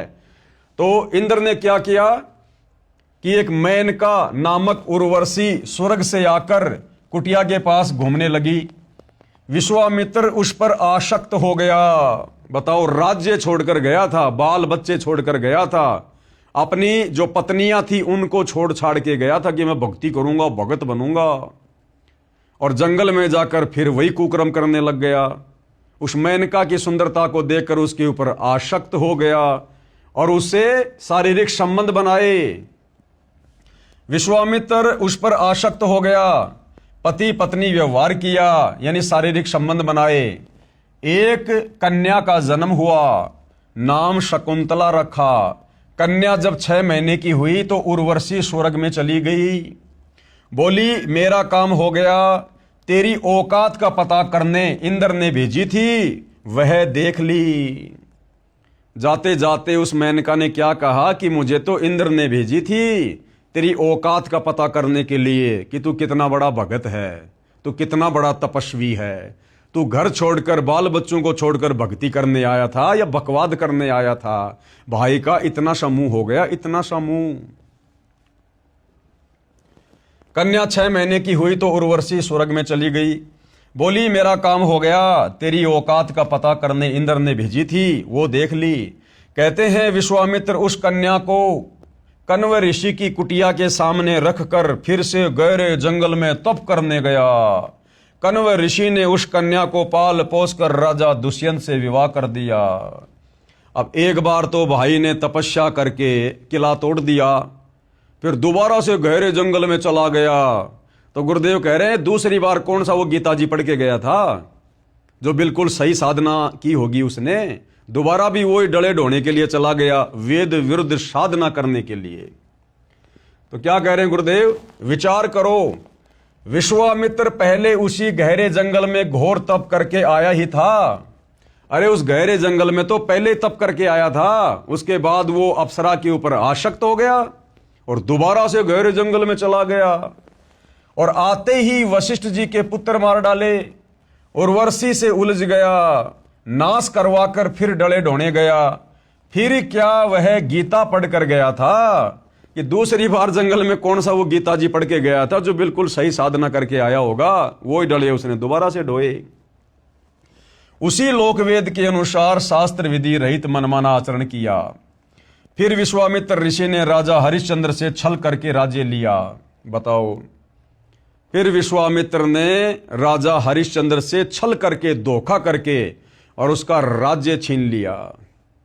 बेचारा राजा हरिश्चंद्र, उसका बेटा, उसकी पत्नी, उन्होंने कितने दुख उठाए। अब बताओ, हम इनको ऋषि मुनि कहें या हम इनको नराधम कहें? इनको साधु संत कहें या इनको पापात्मा कहें। क्या एक भगत, एक ऋषि कभी किसी को दुखी कर सकता है? कभी किसी के ऊपर इस प्रकार से पीड़ाओं का दौर शुरू कर सकता है? तो भाइयों और बहनों, ये सारी की सारी कथाएं इन पुराणों में लिपिबद्ध हैं और इन कथाओं को ये हमारे धर्म गुरु हमें बड़े लतीफेदार तरीके से सुनाया करते थे, ढोलक पेटी की तर्ज पर, और हम बड़े प्रसन्न हुआ करते थे। वाह वाह वाह। आज सतगुरु रामपाल जी ने हमारी ज्ञान वाली आंखें खोलकर शास्त्र अनुकूल सत भक्ति देकर अब हमें समझाया है, अब हमारी समझ में आया है कि ये जितने भी साधु संत महात्मा थे, ऋषि मुनि थे, जो वेद विरुद्ध साधना किया करते थे, घर त्याग कर, परिवार त्याग कर, ये तो केवल डले ढोया करते थे, डले। भक्ति नाम की कोई चीज नहीं थी इनके पास। ये तप करके, क्योंकि तप करने से सिद्धियां आ जाती हैं, सिद्धियां प्राप्त करके किसी का भला कर देते थे, किसी का बुरा कर दिया करते थे, और इस प्रकार जनता में भय व्याप्त करके, एक डर का माहौल पैदा करके ये राजाओं से बख्शिश ले लिया करते थे, राज दरबारों में पड़े रहा करते थे उनके धर्म गुरु बनकर। तो ये था हमारे इन ऋषि मुनियों का, तपस्वियों का चरित्र, जो आज सतगुरु रामपाल जी ने सर्व के समक्ष इन्हीं के जीवन चरित्र से, इन पुराणों से निकाल कर दिखा दिया है। फिर विश्वामित्र ऋषि ने राजा हरिश्चंद्र से छल करके राज्य लिया। राजा हरिश्चंद्र, उसकी पत्नी तारावती तथा पुत्र रोहतास के साथ अत्याचार किए। उसके बाद भाइयों और बहनों, अगस्त ऋषि का चमत्कार। अगस्त ऋषि और वशिष्ठ ऋषि किस प्रकार से पुनर्जन्म को प्राप्त हुए थे, आपने पढ़ लिया होगा। तो अगस्त ऋषि ने फिर क्या चमत्कार किया और उसकी महिमा बन गई। एक अगस्त ऋषि हुआ है जो कुंभज से जन्मा था, कुंभज से। उसने तप करके सिद्धियां प्राप्त की। अगस्त ऋषि ने भी तप किया, और तप करना वेदों के विरुद्ध है, गीता जी के विरुद्ध है, और जो व्यक्ति गीता और वेदों के विरुद्ध साधना करेगा उसका मोक्ष नहीं, उसकी मुक्ति नहीं, उसका जन्म मरण का झंझट समाप्त नहीं हो सकता। वो लक 84 में धक्के खाएगा ही खाएगा। तो अगस्त ऋषि, जिसकी इतनी बड़ी महिमा थी, वो भी वेद विरुद्ध साधना किया करता था। उसने तप करके सिद्धियां प्राप्त की, सातों समुद्रों को एक घूंट में पी लिया, फिर वापस भर दिया अपनी महिमा बनाने के लिए। क्या ये मुक्ति है? ऐसे ऐसे ऋषियों की अपनी विचारधारा इन पुराणों में है। पुराणों में जो ज्ञान वेदों व गीता से मेल नहीं करता, वह लोक वेद है, यानी सुनी सुनाई बात है, उसे त्याग देना चाहिए, छोड़ देना चाहिए। इन ऋषियों से प्राप्त लोक वेद को वर्तमान पवित्र हिंदू धर्म के वर्तमान धर्म प्रचारक, गीता मनीषी, आचार्य तथा शंकराचार्य व महामंडलेश्वर प्रचार कर रहे हैं। इस कूड़े ज्ञान को, इस अज्ञान को, जो कि वेद विरुद्ध है, गीता जी के विरुद्ध है, मुक्ति मार्ग के विरुद्ध है, ये हमारे वर्तमान के तमाम आचार्य, शंकराचार्य, धर्म गुरु, मंडलेश्वर प्रचार करते हुए फिर रहे हैं। तो विचार करो भाइयों और बहनों, फिर हमारे वर्तमान के धर्म गुरुओं को, आचार्य और शंकराचार्यों को भला कहां से मुक्ति का ज्ञान प्राप्त है? अरे जो हमारे वर्तमान के धर्म गुरु वेद विरुद्ध साधना करने वाले, इन ऋषि मुनियों की कथाओं से युक्त इन पुराणों का प्रचार प्रसार करते फिर रहे हैं, तो उन वर्तमान के धर्म गुरुओं को भला फिर कहां ज्ञान है जो उनके अनुसार भक्ति साधना करके हम लोग मुक्ति प्राप्त कर लेंगे। इन ऋषियों से प्राप्त लोक वेद को वर्तमान पवित्र हिंदू धर्म के वर्तमान धर्म प्रचारक, गीता मनीषी, आचार्य तथा शंकराचार्य व महामंडलेश्वर प्रचार कर रहे हैं, तथा हिंदू धर्म के अनुयायी यानी हिंदू उसी अज्ञान को ढो रहे हैं जो गीता में मनमाना आचरण बताया है, अर्थात व्यर्थ साधना कही है। अब पुनः उसी विषय पर चर्चा करता हूं कि हिंदू साहिबान नहीं समझे निर्मल गीता ज्ञान। यानी अब तो धीरे धीरे हिंदू समाज से जुड़े भाई बहनों को ये बात समझ में आ जानी चाहिए कि आज से पहले हमारे पूर्वज, हमारे धर्म गुरु क्या भक्ति साधना किया करते थे, और उस वेद विरुद्ध भक्ति साधना करने के चलते उनकी क्या गति हुई होगी या दुर्गति हुई होगी। तो गुरुदेव कह रहे हैं कि अब पुनः उसी विषय पर चर्चा करता हूं कि हिंदू साहिबान यानी हिंदू धर्म से जुड़े भाई बहन, नहीं समझे निर्मल गीता ज्ञान, इस गीता के ज्ञान को समझ नहीं पाए। प्रश्न नंबर 15, हिंदू पक्ष। भक्ति व धर्म कर्म तो लगभग सब करते हैं, आप तथा आपके अनुयायी ही नहीं करते। यानी किसी ने सवाल किया हिंदू धर्म की ओर से सतगुरु रामपाल जी से कि भक्ति व धर्म कर्म तो लगभग सब करते हैं, आप कौन सतगुरु रामपाल जी, और आपके अनुयायी ही नहीं करते। आप कहना क्या चाहते हैं? आपकी बातों से लग रहा है कि आपके अतिरिक्त कोई ठीक से भक्ति नहीं करते। तो गुरुदेव ने क्या उत्तर दिया? यह सही है कि जो आप कह रहे हैं ना, ये बिल्कुल सत्य बात है। दास रामपाल दास यही कहता है कि विश्व में कोई भी गुरु मेरे अतिरिक्त शास्त्रोक्त साधना न तो स्वयं करता है और न ही अपने अनुयायियों से करवाता है। ये परम सत्य है, क्योंकि उनको अपने अपने शास्त्रों का ज्ञान ही नहीं है। किनको? हिंदू धर्म गुरुओं को। उनको अपने अपने शास्त्रों का यानी गीता और वेदों का ज्ञान ही नहीं है। आप निम्न बातें नोट करो और बताओ। प्रश्न नंबर 16, क्या आप बता सकते हैं गीता अध्याय 18 श्लोक 62 में गीता बोलने वाले प्रभु ने अपने से अन्य किस परमेश्वर की शरण में जाने को कहा है? तो गुरुदेव ने सवाल किया कि भैया क्या आप और आपके धर्मगुरु बता सकते हैं कि गीता का ज्ञान देने वाले भगवान ने, जिसको तुम श्री कृष्ण जी कहते हो, विष्णु कहते हो, असल में वो ब्रह्म है जो श्री कृष्ण जी के शरीर में प्रेत की तरह प्रवेश करके महाभारत के युद्ध में गीता जी का ज्ञान बोल रहा है। तो गीता का ज्ञान बोलने वाला वो भगवान गीता अध्याय 18 श्लोक नंबर 62 में अपने से अन्य और किस भगवान की शरण में जाने को अर्जुन को कह रहा है? क्या पता है तुम्हारे धर्मगुरुओं को? क्या पता है हिंदू समाज के श्रद्धालुओं को? किसी को नहीं पता, किसी को नहीं पता। तो बताओ फिर सतगुरु रामपाल जी के अलावा गीता और वेदों का ज्ञान वर्तमान में फिर है किसको? क्या आप बता सकते हैं गीता अध्याय 18 श्लोक 62 में गीता बोलने वाले प्रभु ने अपने से अन्य किस परमेश्वर की शरण में जाने को कहा है? उत्तर हिंदुओं की ओर से श्री कृष्ण यानी श्री विष्णु जी ने अपनी शरण में आने को कहा है। श्री विष्णु जी से ऊपर कोई शक्ति यानी सत्ता अर्थात भगवान ही नहीं है, फिर अपने से अन्य की शरण में जाने को कहने का प्रश्न ही नहीं है। प्रश्न नंबर 17, यानी हिंदुओं से फिर सवाल किया गया है कि आपको शास्त्रों का ज्ञान नहीं है, इसलिए आप ऐसी बातें कह रहे हो। अन्यथा गीता अध्याय 18 श्लोक नंबर 62 में गीता ज्ञान देने वाले भगवान ने, जिसे आप श्री कृष्ण समझो या विष्णु समझो, साफ साफ कह रहा कि अर्जुन, अगर तुझे जन्म मरण से पूर्णतया छुटकारा चाहिए तो उस परम अक्षर ब्रह्म की शरण में चला जा, उस सनातन परम धाम को प्राप्त कर, और उसके लिए अध्याय 4 श्लोक नंबर 34 के अनुसार किसी तत्वदर्शी संत की खोज कर ले। भैया मेरे पास वो भक्ति नहीं है। तो प्रश्न 17, आपको शास्त्रों का ज्ञान नहीं है इसलिए आप ऐसी बातें कह रहे हो। उत्तर हिंदू पक्ष अब उत्तर दे रहा है कि मैं 40 वर्ष से धार्मिक ग्रंथों गीता व पुराणों को पढ़ता आ रहा हूं, मुझे पूर्ण ज्ञान है। प्रश्न 18 हिंदू पक्ष की ओर से, प्रमाण दिखाओ जो बातें आप कह रहे हो कि श्री विष्णु जी से ऊपर श्री देवी जी व उससे ऊपर काल ब्रह्म है, काल ब्रह्म से ऊपर परम अक्षर ब्रह्म है।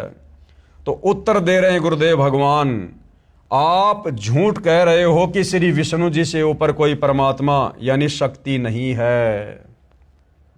गुरुदेव भगवान कह रहे कि हे नादान, श्री विष्णु जी से ऊपर तो बहुत शक्तियां हैं।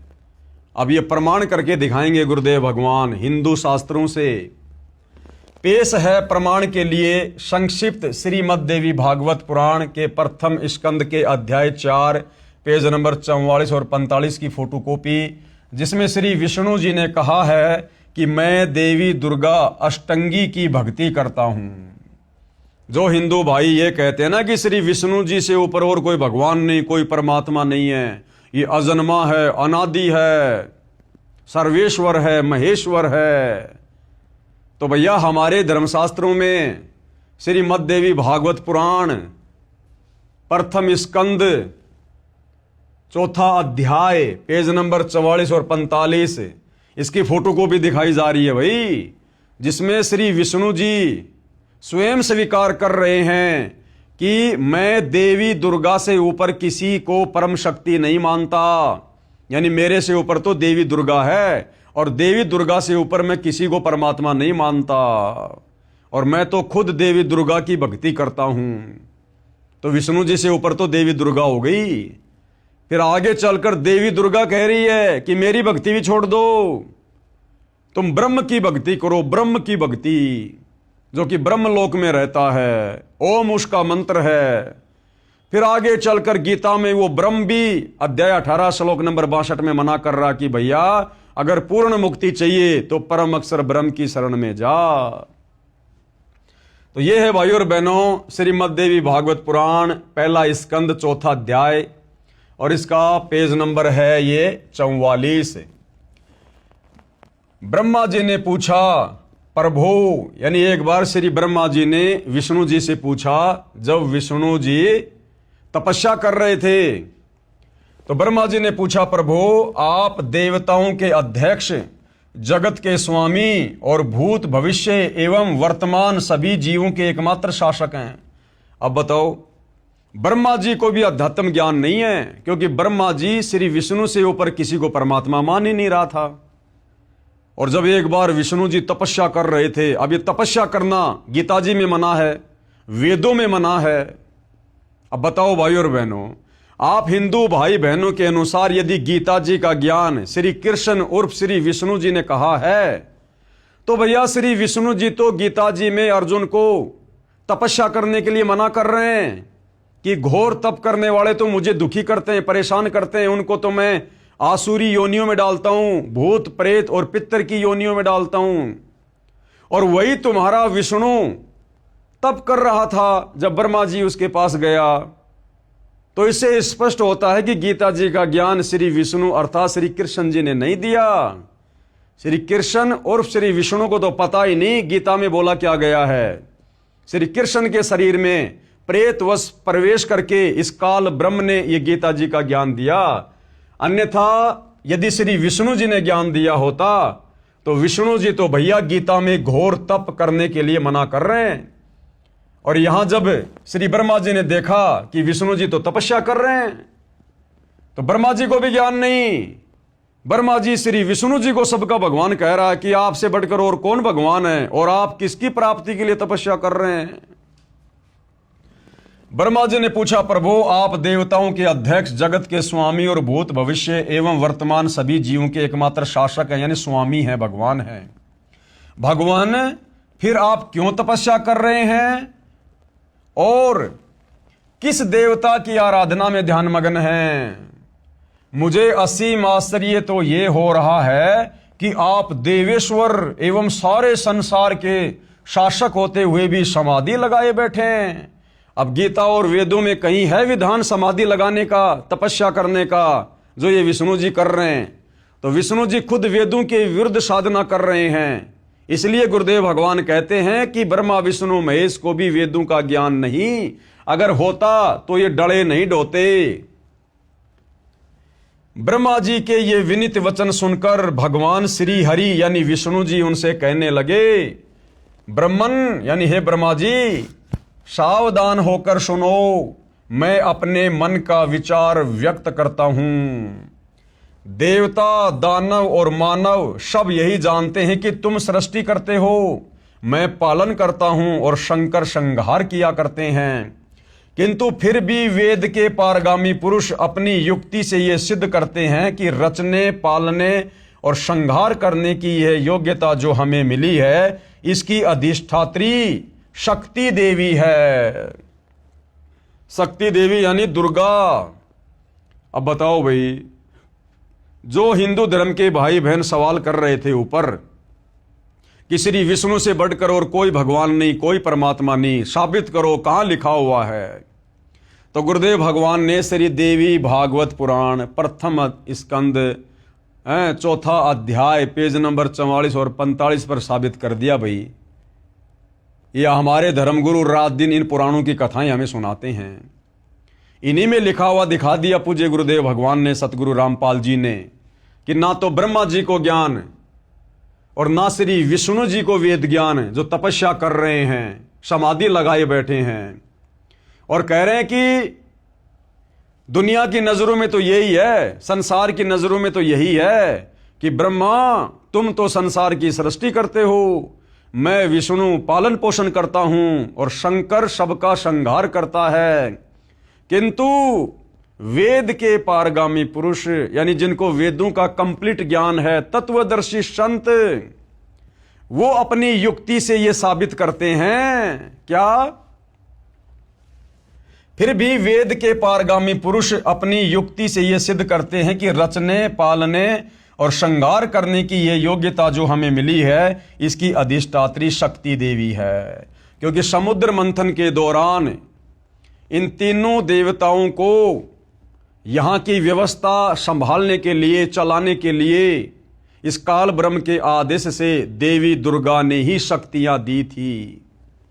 इसलिए भाइयों और बहनों, श्री विष्णु जी शक्ति देवी से ऊपर कह रहे हैं मैं किसी को भगवान नहीं मानता। यानी जो हिंदू भाई ये सवाल कर रहा था कि विष्णु से बढ़कर और कोई परमात्मा नहीं है, तो देख लो भाइयों और बहनों, श्री विष्णु जी तो शक्ति के अधीन होकर ये तीनों देवता ब्रह्मा विष्णु महेश अपनी माता देवी दुर्गा शक्ति देवी के अधीन होकर कार्य कर रहे हैं। यानी इनसे ऊपर तो ये देवी दुर्गा भगवान है।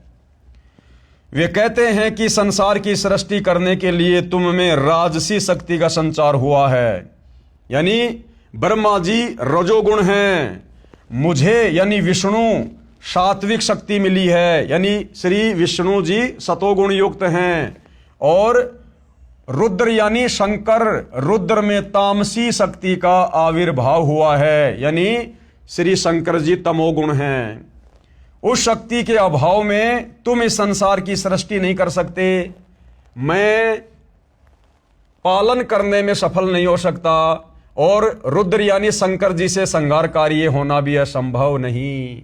ब्रह्मा जी हम सभी, देख लो भाई, विष्णु जी कह रहे हैं ब्रह्मा जी को कि ब्रह्मा जी हम सभी यानी मैं और शंकर और तुम, हम सभी यानी तीनों देवता उस शक्ति के सहारे ही अपने कार्यों में सदा सफल होते आए हैं। यानी देवी दुर्गा के, शक्ति देवी के आशीर्वाद से हम तीनों के कार्य हो रहे हैं। तो ब्रह्मा विष्णु महेश से बड़ी शक्ति, ब्रह्मा विष्णु महेश से बड़ा भगवान यहां पर कौन साबित हुआ? देवी दुर्गा। मैं सदा तप करने में लगा रहता हूं। बताओ भाइयों और बहनों, गीता और वेद तप करने के लिए मना कर रहे हैं कि तप करने वाला नरक में जाएगा, 84 लाख योनियों में जाएगा। और विष्णु जी कह रहे कि मैं सदा तप करने में लगा रहता हूं, यानी वेद विरुद्ध साधना। अब सोचो भाइयों और बहनों, जब ब्रह्मा विष्णु महेश को वेदों का ज्ञान नहीं, तो इनसे वेद लेकर इनके वंशज मनु जैसों को फिर कहां से ज्ञान होगा? और मनु जैसों से वेद ज्ञान पढ़कर आगे समाज में आधा अधूरा ज्ञान फैलाने वाले हमारे इन ऋषि मुनियों को फिर कहां से ज्ञान हुआ होगा? जो ये पुराण लिख लिख के चले गए, इन पुराणों की जिन्होंने रचना कर दी, अपना अनुभव लिख दिया। इसलिए भाइयों और बहनों, अध्यात्म के नाम पर, भक्ति और भगवान के नाम पर, सत्य साधना के नाम पर पूरा संसार विचलित है, पूरा संसार। अब दोबारा से सतगुरु रामपाल जी इस अध्यात्म को उठा रहे हैं। तो विष्णु जी कह रहे हैं कि मैं सदा तप करने में लगा रहता हूं, उस शक्ति के शासन से कभी मुक्त नहीं रह सकता, यानी दुर्गा देवी के कंट्रोल में काम करता हूं। कभी अवसर मिला तो लक्ष्मी के साथ सुखपूर्वक समय बिताने का सौभाग्य प्राप्त होता है। मैं कभी तो दानवों के साथ युद्ध करता हूं। अखिल जगत को भय पहुंचाने वाले दैत्यों के विकराल शरीरों को शांत करना यानी नष्ट करना मेरा परम कर्तव्य हो जाता है। बताओ, बेचारा तप करके सिद्धियां प्राप्त करता है विष्णु, और सिद्धियां प्राप्त करके फिर सारी जिंदगी राक्षसों के साथ में लड़ाई झगड़ा करने में लगा रहता है। यानी भाई और बहनों, पल भर की भी शांति नहीं हमारे भगवानों को, पल भर की भी। अब इनकी भक्ति करके फिर हमें कैसे परम शांति प्राप्त होगी? उन्हीं भगवती शक्ति का मैं निरंतर ध्यान किया करता हूं। ब्रह्मा जी, अब देख लो भाई और बहनों, जो कह रहे थे कि विष्णु से ऊपर कोई भगवान नहीं, कोई शक्ति नहीं, ब्रह्मा जी मेरी जानकारी में इस भगवती शक्ति से बढ़कर दूसरे कोई देवता नहीं है। क्लियर कर दिया विष्णु जी ने कि मेरी जानकारी में इस भगवती शक्ति दुर्गा से बढ़कर और कोई भगवान नहीं, कोई देवता नहीं। यानी विष्णु जी ने अपने से ऊपर देवी दुर्गा को साबित कर दिया। जो भाई ये कह रहे थे सवाल करके कि विष्णु जी से ऊपर कोई भगवान नहीं, कोई परमात्मा नहीं, देख लो भाई इन्हीं पुराणों में लिखा हुआ है। आगे क्या कह रहे हैं गुरुदेव भगवान, इस संक्षिप्त श्रीमद देवी भागवत के उल्लेख से हिंदू पक्ष का दावा गलत सिद्ध होता है। हिंदू पक्ष ने जो दावा किया था ना कि विष्णु से बढ़कर और कोई शक्ति नहीं, कोई भगवान नहीं, तो भैया ये श्री मद देवी भागवत पुराण पहला स्कंद चौथा अध्याय पेज नंबर 44 और 45 बिल्कुल क्लियर कर रहा है। और हिंदू पक्ष ने जो सवाल किया था वो हिंदू पक्ष यहां पर गलत साबित हुआ। इस संक्षिप्त श्रीमद देवी भागवत के उल्लेख से हिंदू पक्ष का दावा गलत सिद्ध होता है कि श्री विष्णु जी से ऊपर कोई भगवान नहीं है, क्योंकि श्रीमद देवी भागवत देवी पुराण के प्रथम स्कंद के अध्याय 4 में प्रमाण है कि एक बार श्री ब्रह्मा जी ने श्री विष्णु जी को महान तप करते हुए देखकर प्रसन्न किया। अब दोबारा से आपको गुरुदेव भगवान दिखा रहे हैं लिखा हुआ, जो आपने अभी फोटोकॉपी में देखा कि एक बार श्री ब्रह्मा जी गए विष्णु जी से मिलने, तो ब्रह्मा जी ने देखा कि विष्णु जी तो तप करने में लगे हुए हैं। एक बार श्री ब्रह्मा जी ने श्री विष्णु जी को महान तप करते हुए देखकर प्रसन्न किया कि हे प्रभु, आप देवताओं के अध्यक्ष, जगत के स्वामी तथा सभी जीवों के शासक होते हुए भी किस देवता की आराधना में ध्यानमग्न हैं? मुझे असीम आश्चर्य तो ये हो रहा है कि आप देवेश्वर यानी देवताओं में सर्वश्रेष्ठ एवं सारे संसार के शासक यानी मालिक स्वामी भगवान होते हुए भी समाधि लगाए बैठे हैं। आप सर्व समर्थ पुरुष से बढ़कर कौन विशिष्ट है? यानी ब्रह्मा जी तो विष्णु जी से बढ़कर किसी को समर्थ भगवान मान ही नहीं रहा, उसे बताने की कृपा कीजिए। ब्रह्मा जी कह रहे हैं विष्णु जी मुझे भी बताओ वो कौन सा भगवान है ऐसा जिसकी आप भी भक्ति कर रहे हो। ब्रह्मा जी के विनीत वचन सुनकर भगवान श्री हरि उनसे कहने लगे, ब्रह्मन सावधान होकर सुनो, मैं अपने मन का विचार व्यक्त करता हूं। मैं भगवती अध्याशक्ति यानी अष्टंगी यानी देवी दुर्गा का ध्यान तप करके किया करता हूं। अब यह तप करना भाई और बहनों कौन से शास्त्र में लिखा हुआ है? ना वेदों में ना गीता में। ये समाधि लगाना कौन से शास्त्र में लिखा हुआ है? तो जब हमारे तीनों भगवान ही वेद विरुद्ध साधना कर रहे हैं तो बाकी जीवों को, ऋषि मुनियों को, शंकराचार्यों को, महर्षियों को भला कहां से वेद ज्ञान होगा? इसलिए सबकी दुर्गति होती है। ये सारे के सारे लक 84 में जाते हैं, ब्रह्मा विष्णु महेश सही थे। अब बताओ भाई और बहनों फिर कौन बच गया हम जिसके मार्गदर्शन में भक्ति करें? इसलिए उस परम अक्षर ब्रह्म को, सत्य पुरुष को, कबीर देव को सत्य भक्ति बताने के लिए, वेद अनुकूल, गीता अनुकूल साधना बताने के लिए और संसार से करवाने के लिए स्वयं ही धरती पर तत्वदर्शी संत के रूप में प्रकट होना पड़ता है, जो निसंदेह वर्तमान में सतगुरु रामपाल जी हैं। अन्यथा सतयुग से लेकर वर्तमान का इतिहास बता दो, यदि किसी भी हिंदू, मुस्लिम, सिख, ईसाई धर्म के धर्म गुरुओं ने इस प्रकार से अपने अनुयायियों को, अपने समाज के लोगों को, श्रद्धालुओं को ये वेद पढ़ाए हों, गीता पढ़ाई हो, इस प्रकार से अध्यात्म ज्ञान को सुलझाया हो, आज तक किसी ने नहीं सुलझाया। केवल इन लोगों ने उलझाया है, उलझाया। अब सुलझा तो सतगुरु रामपाल जी रहे हैं। तो श्री विष्णु जी कह रहे हैं कि भैया मैं देवी दुर्गा का ध्यान तप करके किया करता हूं। ब्रह्मा जी मेरी जानकारी में इन भगवती शक्ति यानी प्रकृति देवी, अष्टंगी देवी से बढ़कर दूसरे कोई देवता नहीं है। इस संक्षिप्त देवी भागवत पुराण के लेख से स्पष्ट हुआ कि श्री विष्णु अर्थात श्री कृष्ण जी श्री देवी दुर्गा जी की भक्ति यानी पूजा करते हैं। कहा है कि इस अध्याशक्ति से बड़ा कोई देवता भगवान मेरी जानकारी में नहीं है। यानी ये भाई और बहनों दी एंड हो गया श्री विष्णु जी और श्री ब्रह्मा जी के ज्ञान का।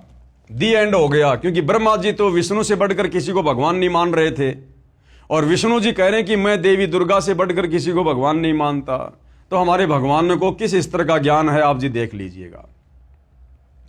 लेखक यानी सतगुरु रामपाल जी अब क्या कह रहे हैं? हिंदू साहिबानों की झूठ सामने है। जो कहते हैं कि श्री कृष्ण जी अर्थात श्री विष्णु जी से बढ़कर कोई देवता यानी परमेश्वर नहीं है, जबकि श्री विष्णु जी ने अपने से अन्य सर्वसमर्थ शक्ति श्री देवी दुर्गा को बताया है। आगे देखो भाइयों और बहनों, ओम नाम ब्रह्म का जाप है। आपने गीता जी में पढ़ा, अध्याय 8 श्लोक नंबर 13 में, ये गीता का ज्ञान देने वाला भगवान ब्रह्म स्वयं कह रहा अपनी साधना के विषय में कि ओम इति एक अक्षर ब्रह्म व्यवहरण माम अनुस्मरण ये प्रयाति तजन देहम से याति परमाम गतम, कि अर्जुन मेरा तो एक ओम नाम का जाप है और मैं ब्रह्मलोक में रहता हूं। ब्रह्मलोक में ओम नाम ब्रह्म का जाप है, इससे ब्रह्मलोक प्राप्त होता है। ब्रह्म आकाश में ब्रह्मलोक में रहता है। यह जानकारी कहां है देखिएगा, संक्षिप्त श्रीमद देवी भागवत पुराण गीता प्रेस गोरखपुर से प्रकाशित व मुद्रित है, जिसके संपादक हैं हनुमान प्रसाद पोदार व चिमन लाल गोस्वामी। इसके 7वें स्कंद के अध्याय 36 में श्री देवी ने राजा हिमालय से कहा कि हे पर्वतराज, उस ब्रह्म का क्या स्वरूप है यह बतलाया जाता है। यानी अब देवी दुर्गा अपने से अन्य उस ब्रह्म की भक्ति करने के लिए कह रही है कि मेरी भक्ति साधना भी छोड़ दो, कुछ नहीं मिलेगा, उस ब्रह्म की भक्ति करो। उस ब्रह्म का क्या स्वरूप है यह बतलाया जाता है।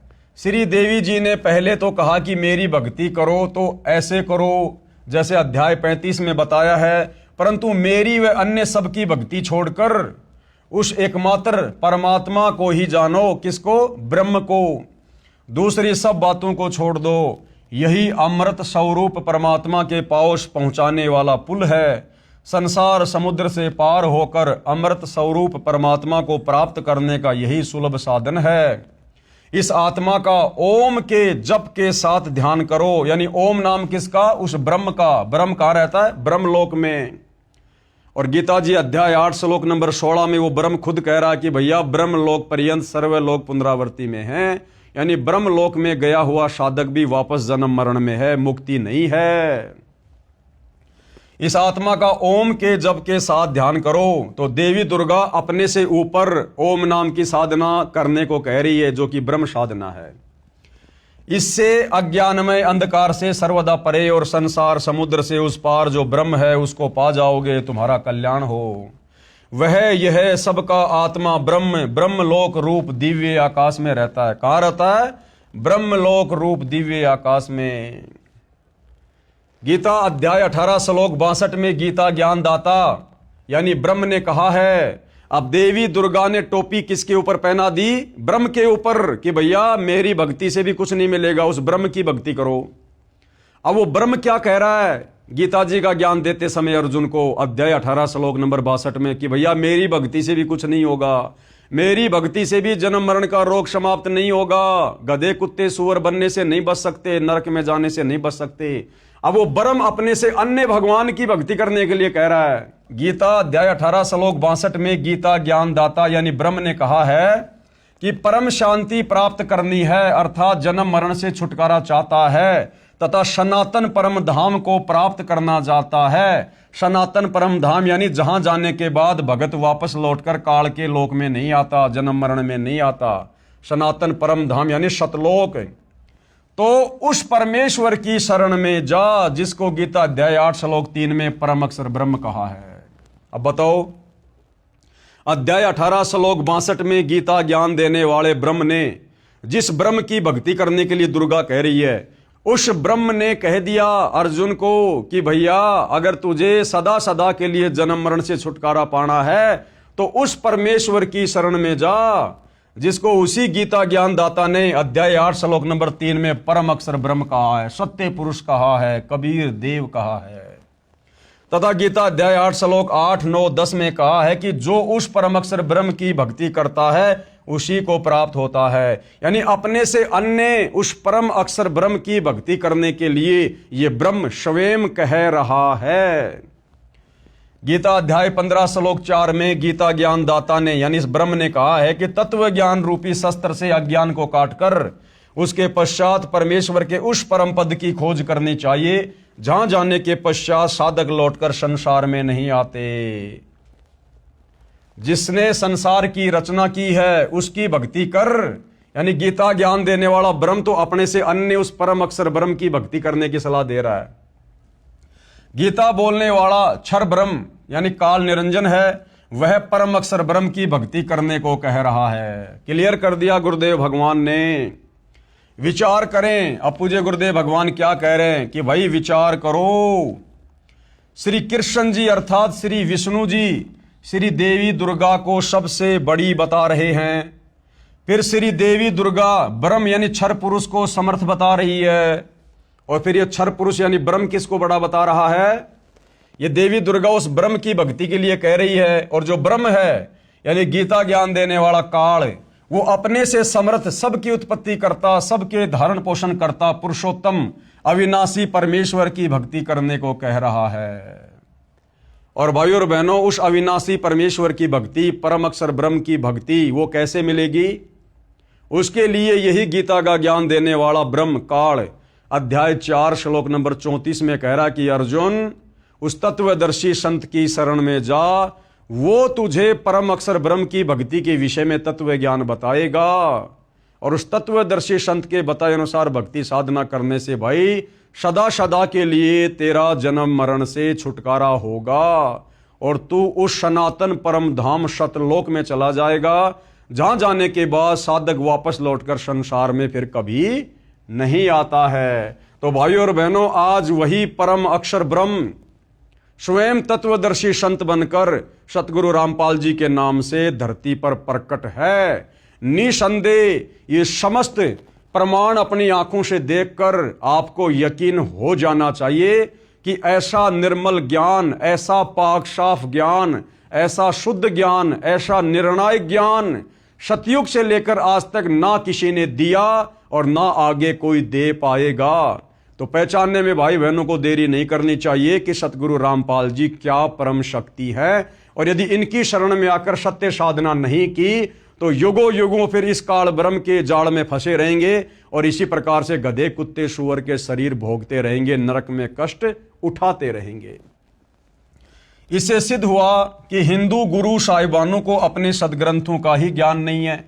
जिस अध्यापक को अपने पाठ्यक्रम की पुस्तकों का ही ज्ञान नहीं है तो वह विद्यार्थियों का भविष्य खराब कर रहा है। यानी हमारे धर्म गुरुओं को हिंदू धर्मशास्त्रों का ज्ञान नहीं है तो हिंदू समाज के आम जनों का भविष्य बर्बाद कर रहे हैं, उनसे बचना चाहिए। आगे क्या कह रहे हैं गुरुदेव? पेश है संक्षिप्त श्रीमद् देवी भागवत के 7वें स्कंद के अध्याय 36 के पेज 573 और 574 की फोटोकॉपी। यानी हर चीज का गुरुदेव भगवान हमें प्रमाण दे रहे हैं। अब ये देवी दुर्गा और राजा हिमालय की बातचीत जो आपने अभी मौखिक रूप से पढ़ी देखी, अब गुरुदेव भगवान इस देवी भागवत पुराण से दिखा रहे हैं। देवी के द्वारा हिमालय को ज्ञानोपदेश, ब्रह्म स्वरूप का वर्णन, यानी अपने से ऊपर उस ब्रह्म साधना के लिए देवी क्या कह रही है? श्री देवी जी कहने लगी, पर्वतराज, इस प्रकार योग युक्त होकर मुझ ब्रह्म स्वरूपा देवी का ध्यान करें। ये ध्यान आसन पर भली भांति बैठकर अहेतु की भक्ति के साथ करना चाहिए। उस ब्रह्म का क्या स्वरूप है ये बतलाया जाता है। यानी पहले तो ये अपनी साधना बता रही है, फिर आगे कह रही है कि और सब बातों को छोड़ दे, यानी मेरी भक्ति साधना को भी छोड़ दे। और क्या कर? यह बतलाया जाता है जो प्रकाश स्वरूप सबके अत्यंत समीप में स्थित हृदय रूप गुहा में स्थित होने के कारण गुहाचर नाम से प्रसिद्ध और महान पद अर्थात परंपराएं है। जितने भी चेष्टा करने वाले, श्वास लेने वाले, आंखों को खोलने मूंदने वाले प्राणी हैं, सब उस ब्रह्म में ही समर्पित हैं, उसी में स्थित हैं। सत असत सब कुछ वही है, वही सबके द्वारा वर्ण करने योग्य सर्वोत्कृष्ट है, यानी उसी की पूजा करनी चाहिए। वह समस्त प्रजा के ज्ञान से परे है, अर्थात किसी की बुद्धि में आने वाला नहीं है। ये तुम जानो, जो परम प्रकाश रूप है, जो सूक्ष्म से भी अत्यंत सूक्ष्म है, जिसमें संपूर्ण लोक और उन लोकों में निवास करने वाले प्राणी स्थित हैं। पढ़ते जाइए। 7वां स्कंद है संक्षिप्त देवी भागवत। ये अक्षर ब्रह्म है, वही सबके प्राण है, वही सबकी वाणी है और वही सबके मन है। वह यह परम सत्य और अमृत अविनाशी तत्व है। सौम्य, उस वेदने योग्य लक्ष्य का तुम वेदन करो, मन लगाकर उसमें तन्मय हो जाओ। सौम्य, उपनिषद में कथित महान अस्त्र रूप धनुष लेकर उस पर उपासना द्वारा तीक्ष्ण किया हुआ बाण संधान करो और फिर भावानुगत चित्त द्वारा उस बाण को खींचकर उस अक्षर रूप ब्रह्म को ही लक्ष्य बनाकर वेदन करो। प्रणव ओम धनुष है, जीवात्मा बाण है और ब्रह्म को उसका लक्ष्य कहा जाता है। परमाद रहित अत्यंत तत्परता से साधन संलग्न होकर उसका वेदन करना चाहिए और बाण के समान उसमें तन्मय हो जाना चाहिए। जिस ब्रह्म में स्वर्ग पृथ्वी अंतरिक्ष, स्वर्ग और पृथ्वी के बीच का आकाश संपूर्ण प्राणों के सहित इंद्रिय युक्त मन बुद्धि स्वरूप अंतःकरण ओतप्रोत हैं, उस एकमात्र परमात्मा को ही जाने, दूसरी सब बातों को छोड़ दे। दुर्गा कह रही है कि मेरी भक्ति को भी छोड़ दो, उस ब्रह्म की साधना करो। क्या कह रही है दुर्गा? उस एकमात्र परमात्मा को ही जाने, दूसरी सब बातों को छोड़ दे। यही अमृत रूप परमात्मा के पास पहुंचाने वाला पुल है। संसार समुद्र से पार होकर अमृत स्वरूप परमात्मा को प्राप्त करने का यही सुलभ साधन है। इस आत्मा का ओम के जप के साथ ध्यान करो। ओम नाम किसका? इस ब्रह्म का, काल का। इससे अज्ञानमय अंधकार से सर्वदा परे और संसार समुद्र से उस पार जो ब्रह्म है उसको पा जाओगे, तुम्हारा कल्याण हो। यानी देवी दुर्गा को भी वेद ज्ञान नहीं, गीता वाला ज्ञान नहीं। अगर होता तो ये कभी भी ब्रह्म साधना करने की सलाह नहीं देती, क्योंकि ब्रह्म तो गीता जी में खुद अपनी साधना को अध्याय 7 श्लोक नंबर 18 में अनुत्तम यानी घटिया बता रहा है और अपने से अन्य किसी और भगवान की शरण में जाने को कह रहा है। तो भाइयों और बहनों, भक्ति और भगवान के नाम पर, अध्यात्म के नाम पर, सत भक्ति के नाम पर सब लोग डामाडोल हैं, सब डामाडोल हैं। श्रीमद् देवी भागवत श्री देवी पुराण के 7वें स्कंद के अध्याय 36 पेज 573-74 के इस उल्लेख से स्पष्ट है कि श्री देवी जी ने अपनी व अन्य सबकी साधना त्याग कर ब्रह्म की साधना करने को कहा है। किसकी साधना करने को कहा है? ब्रह्म की साधना। अब हिंदू गुरुजन कहते हैं कि श्रीमद् भगवत गीता का ज्ञान श्री कृष्ण जी अर्थात श्री विष्णु जी ने अर्जुन को बताया। यह भी इनकी झूठ है। वास्तव में श्रीमद् भगवत गीता का ज्ञान श्री कृष्ण में प्रवेश करके ब्रह्म यानी काल ने कहा है। ब्रह्म ने यानी गीता ज्ञानदाता ने गीता अध्याय 18 श्लोक 46, 61, 62 व 66 में, गीता अध्याय 15 श्लोक 17 में, गीता अध्याय 2 श्लोक 17 में तथा गीता अध्याय 8 श्लोक 3, 8, 9 तथा 10 में अपने से अन्य परमेश्वर यानी परम अक्षर ब्रह्म की भक्ति करने, उसकी शरण में जाने को कहा है। उसी को परमात्मा सबका धारण पोषण करने वाला अविनाशी परमेश्वर व पुरुषोत्तम कहा है। पढ़ें ये फोटोकॉपी गीता अध्याय 18 श्लोक 62 की, जो कि जय दयाल गोविंदका द्वारा अनुवादित है तथा भारत की प्रसिद्ध गीता प्रेस गोरखपुर से प्रकाशित व मुद्रित है। अब देखिएगा भाइयों और बहनों, ये ब्रह्म यानी ये काल ब्रह्म जिसने गीता जी का ज्ञान दिया है, ये अपने से अन्य गीता अध्याय 18 श्लोक नंबर 62 में किस परमेश्वर की शरण में जाने के लिए कह रहा है। अगर ये गीता ज्ञान देने वाला ही सर्वश्रेष्ठ परमात्मा होता, परमेश्वर होता, इसके पास मुक्ति का मार्ग होता, तो भला क्यों अपने से अन्य किसी और भगवान की शरण में जाने की सलाह अर्जुन को देगा। गीता अध्याय 18 श्लोक 62 की फोटोकॉपी, इसमें क्या बताया जा रहा है? तम एवं शरणम गच्छ सर्वे भावेन भारत तत्प्रसादात पराम शांतिम स्थानम प्रापेशी शाश्वतम। हे भारत यानी हे अर्जुन, तू सब प्रकार से यानी और सब साधनाओं को छोड़कर और सब भक्ति को छोड़कर उस परमेश्वर की ही शरण में जा। अब भाई और बहनों, समझदार को तो इतना बहुत है, जब खुद गीता का ज्ञान देने वाला भगवान और गीता ज्ञान देने वाले भगवान से बढ़कर हिंदू समाज और किसी को भगवान नहीं मानता। वो चाहे श्री कृष्ण समझ लो, चाहे विष्णु समझ लो, चाहे ये काल ब्रह्म समझ लो। जब ये खुद हिंदुओं का सबसे बड़ा भगवान गीता का ज्ञान देने वाला अपने से अन्य किसी और भगवान की शरण में जाने के लिए अर्जुन को कह रहा है, तो ये स्वयं सिद्ध है कि गीता का ज्ञान बोलने वाले भगवान के पास में मुक्ति का मार्ग नहीं है, कंप्लीट आध्यात्मिक ज्ञान नहीं है, वेद अनुकूल साधना नहीं है जिससे हमारा जन्म मरण समाप्त हो। हे भारत यानी हे अर्जुन, तो सब प्रकार से उस परमेश्वर की ही शरण में जा। उस परमात्मा की कृपा से ही तू परम शांति कब मिलती है? जब हमारा जन्म मरण का झंझट समाप्त हो जाए। भाई जब तक जन्मेंगे मरेंगे तो कभी गधे बनेंगे, कभी कुत्ते बनेंगे, कभी इंसान बनेंगे, कभी देवता बनेंगे, कभी नरक में जाएंगे, कभी स्वर्ग में जाएंगे। तो भाई परम शांति नहीं हो सकती जब तक हम जन्म और मरण में हैं। तो क्या कह रहा है कि उस परमात्मा की कृपा से ही तू परम शांति को तथा सनातन परम धाम को प्राप्त होगा। अगर इस काल का वो ब्रह्मलोक सनातन परम धाम होता तो यहां पर उस परमात्मा के परम धाम में जाने की सलाह नहीं देता। तो सनातन परम धाम का मतलब होता है जिस लोक का कभी भी विनाश नहीं होता है, कभी भी वहां प्रलय महाप्रलय नहीं होती है, और वहां के जीव कभी भी मरते नहीं हैं, विनाश नहीं होता है। इतना क्लियर कर दिया भाई और बहनों। लेखक यानी सतगुरु रामपाल जी क्या कह रहे हैं? क्या आप जानते हैं गीता अध्याय 7 श्लोक 29 में गीता ज्ञान देने वाले प्रभु ने कहा है कि जो साधक यानी भगत केवल जरा यानी वृद्ध अवस्था बुढ़ापे के दुख से तथा मरण यानी मौत के दुख से छूटने के लिए ही प्रयत्नशील हैं, यानी साधना करते हैं, भक्ति करते हैं, वे तत्ब्रह्म यानी उस ब्रह्म यानी गीता अध्याय 18 श्लोक 62 में बताए परमेश्वर को तथा संपूर्ण अध्यात्म ज्ञान यानी तत्व ज्ञान को तथा संपूर्ण कर्मों को जानते हैं, यानी एक लेवा एक देवा दूतम वाली कथा जानते हैं। उत्तर हिंदू पक्ष नहीं। हिंदू भाई कहते भाई हम तो नहीं जानते वो कौन परमात्मा है, क्या परमात्मा है जिसके विषय में गीता का ज्ञान देने वाला अध्याय 18 श्लोक नंबर 62 में कह रहा है। प्रश्न 19 हिंदू पक्ष की तरफ से, क्या आप जानते कि तत्ब्रह्म कौन है? प्रमाण गीता व पुराणों से बताओ। अब हिंदू पक्ष कह रहा है संत रामपाल जी से कि आप जानते हैं क्या वो तत्ब्रह्म कौन है और कहां बोली है ये बातें? गीता ज्ञान देने वाला भगवान कहां कह रहा है? तो गुरुदेव भगवान अब आपको गीता जी से ही प्रमाण दिखा रहे हैं।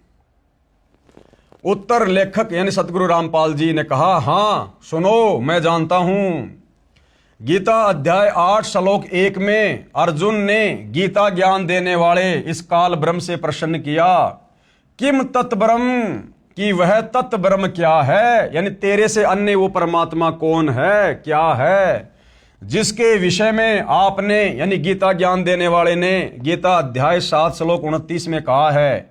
इसका उत्तर गीता ज्ञान बताने वाले प्रभु यानी काल ब्रह्म ने आपके अनुसार श्री कृष्ण जी ने गीता अध्याय 8 श्लोक नंबर 3 में जवाब दिया है और कहा है वह परम अक्षर ब्रह्म है।